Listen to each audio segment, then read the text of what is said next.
Prince William stepped into the bright morning like a character in a feel-good movie, his smile lighting up the day. While making his way around the busy grounds of the Sporting Khalsa Football Club at Asprey Arena in the West Midlands, the 42-year-old royal found himself caught in a playful moment. Amid cheers and friendly handshakes with adoring fans, he suddenly paused, his eyes locked onto a well-wisher sporting a burst of red hair. "Your hair," he blurted out with genuine surprise, giving her a warm pat on the shoulder and a hearty laugh as he declared, "It's fantastic." The unexpected compliment then paved the way for a cheeky confession as he tapped his own head and joked, "I wish I had hair like that." "You look amazing." "I've lost the chance."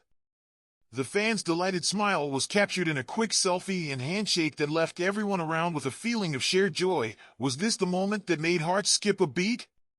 In the wake of his light-hearted banter, social media lit up with praise for the prince's down-to-earth humor. Admirers quickly called him the people's prince and marveled at how naturally he carried himself, saying things like, "I love how William is so at ease with his own skin that he can joke about his hair without a hint of awkwardness, and what a cute video. He is so loved. And he loves back."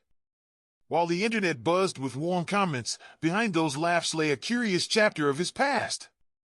Not long ago, a research piece by a PR agency named Reboot Online had an odd title for him, crowned the world's sexiest bald man for 2 years running, a title that even outshined stars like Dwayne "The Rock" Johnson, Stanley Tucci, and Vin Diesel. Back in his teens, he once rocked thick, blonde locks inherited from his late mother, Princess Diana, winning the hearts of many. Yet, the tides of time shifted. Prince Harry even mentioned his alarming baldness in his memoir, Spare. After a buzz cut in 2018, guided by advice from his wife's hairdresser, the prince surprised onlookers by later sporting a neat beard, a change that kept his look ever evolving. Could this transformation be more than just a style shift? Later that day, the atmosphere grew even sweeter as the prince mingled with children at Fibersley Park Primary Academy in Willenhall. Amid laughter and high fives, he showed that his gentle side could shine just as brightly as his royal status. Greeting the youngsters with warm hugs and playful remarks, he even asked one giggling child, "Are you missing your lessons right now? Your hands are cold," making the moment feel as if it were lifted straight from a storybook. When he paused to admire a child holding a sign proclaiming Aston Villa are the best, he leaned in and added, "They're playing tomorrow," a simple comment that brought even more smiles. Among those excited was Pam Dawes, 62, whose bright orange hair caught his eye. "We had a selfie," she recalled, her voice soft with joy. "He loved my hair. He was lovely, bless him. He made my day." With every handshake and chuckle, the prince seemed to weave a spell of warmth and sincerity over the crowd, leaving behind a lingering sense of wonder. What more surprises could this day hold? The energy soon shifted to the football pitch near Wolverhampton, where the prince's visit took a thoughtful turn. In a light-hearted moment with club directors Manjit Gill and Inder Gruel, he apologized for the delay with a smile. "Sorry to keep you guys waiting. I just broke the record for the number of high fives in 10 minutes. Standing on the well-kept, 6-year-old all-weather pitch, he couldn't help but ask, what is attracting people to play at the moment from different backgrounds? How are you bringing them in?" His words carried not just curiosity but a genuine interest in the club's efforts to reach out. The event was part of a larger initiative, a campaign by the Football Association that aims to bring in 1,000 referees from Black, Asian, and mixed heritage backgrounds. This project, which started in July 2023, blends classroom theory with hands-on training, inviting people aged 14 and up to step into roles that guide many football games like 9v9 and 11v11. With each question, the prince deepened the mystery of what makes football such a unifying force, leaving everyone wondering, could this be the spark that changes the game for good? Soon, the prince found himself sitting in a modest classroom, surrounded by eager newcomers learning the art of refereeing.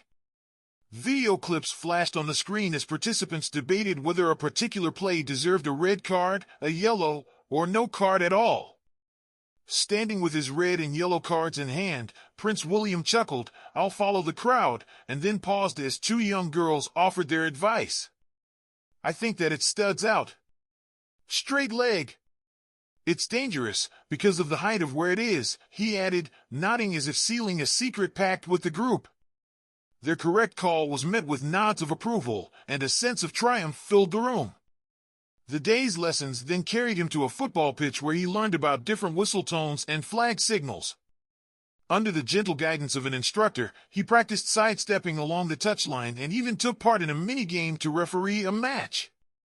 The simple joy in his eyes as he listened and learned made it clear that every moment was a lesson in both sport and life. What might he learn next on this unexpected journey?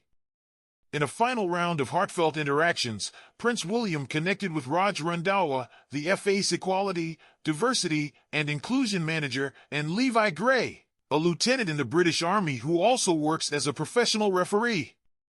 Lieutenant Gray, a member of the Royal Irish Regiment and part of the officiating team for the 2024 Women's FA Cup at Wembley Stadium, spoke earnestly about the challenges of diversity at the grassroots level. We spoke about improving diversity in football and how at the grassroots it can be quite a vulnerable place for people because you don't have the protection that you have in the professional game.